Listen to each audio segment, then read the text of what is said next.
The ability to read and write is what made the modern world possible. If we couldn't read or write, we wouldn't be able to document history and learn from it. We'd be far less advanced as a civilization.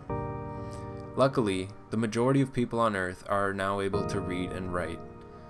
With all that's been written in the past all the way till present, there's so much reading material it would take several lifetimes to read it all.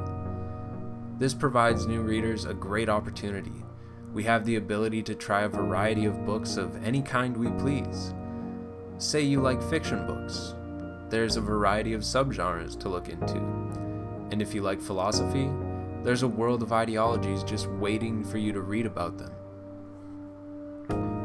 A few months back, I picked up my first book since high school, and I enjoyed the reading experience, not only for the content of the book, but also the fact that I knew if I was ever bored, I could pick up my book and read something I knew was of interest, and the book would last a couple weeks with the pace I was reading at.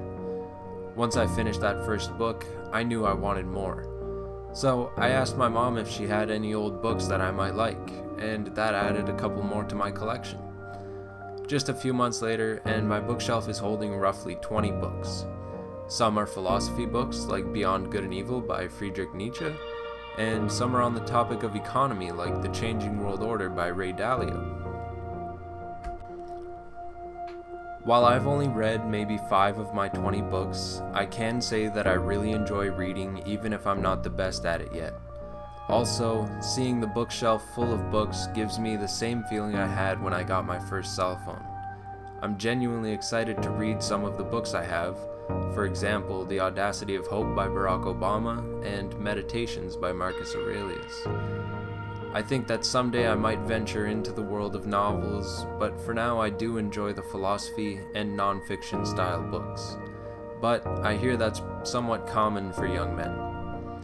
I think non-fiction provides a more direct way to learn about the subject, whether it be life lessons or historical events, but that's not to discard fiction novels.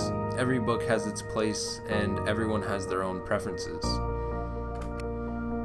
Reading isn't only good for entertainment, it has a few other benefits as well.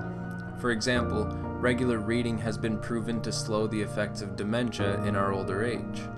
It does this by stimulating the parts of the brain related to memory and general thinking. It provides challenges for your mind and in turn helps to preserve the health of your brain.